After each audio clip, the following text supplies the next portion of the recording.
Right Pawan, గత ప్రభుత్వ హయాంలో ఏవైతే తప్పులు జరిగినో అవి ప్రజల ముందు ఉంచే ప్రయత్నం జరుగుతుంది. అయితే ఈ నేపథ్యంలోనే ఈ రోజు మేడిగడ్డ సందర్శనకు మంత్రులు వెళ్తున్నట్టు తెలుస్తుంది. ఈ మేడిగడ్డ అంశం కూడా మొన్నటి ఎన్నికల్లో కాంగ్రెస్ గెలుపుకు ఒక ఆయుధంగా మారిందని చెప్పాలి. అయితే ఈ మేడిగడ్డలో అసలు ఏం జరిగింది, ఎటువంటి లోపాలు జరిగినాయి ఏంటి అని ఈ రోజు మంత్రులు ఉత్తమ్ కుమార్ రెడ్డి, శ్రీధర్ బాబు విజిట్ చేయనున్నట్లు తెలుస్తుంది. అదేవిధంగా అక్కడ దానికి సంబంధించిన అధికారులతో ఈ రోజు పర్యవేక్షిస్తారని కనిపిస్తోంది. చూస్తే మొన్నటి ఎన్నికల్లో కాంగ్రెస్ గెలుపుకు దోహదపడ్డ అంశాల్లో మేడిగడ్డ ఒకటి. మేడిగడ్డ కుంగిపోవడం కాంగ్రెస్ పార్టీకి ఒక ఆయుధాన్ని ఇచ్చినట్లయింది.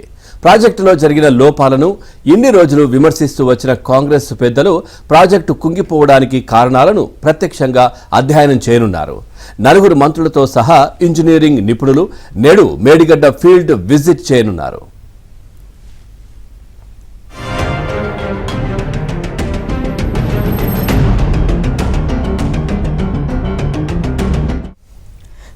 తెలంగాణలో కొలువైన కాంగ్రెస్ ప్రభుత్వం గత ప్రభుత్వ వైఫల్యాలను ప్రజల్లోకి తీసుకువెళ్లే ప్రయత్నం చేస్తోంది.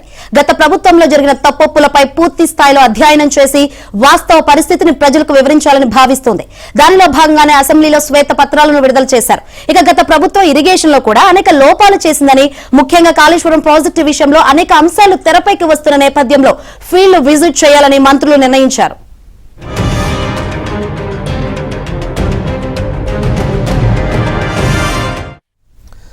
కాళేశ్వరం ప్రాజెక్టులో అంతర్భాగమైన మేడిగడ్డ రిజర్వాయర్ బ్యారేజ్ కుంగడంలో చోటు చేసుకున్న లోపాలపై మంత్రులు రివ్యూ చేసి ప్రాజెక్టు డిజైన్, నిర్మాణ శైలి, నిర్వహణ తీరుపై స్పాట్లోనే మీడియా ద్వారా ప్రజలకు వివరించాలని నిర్ణయించారు.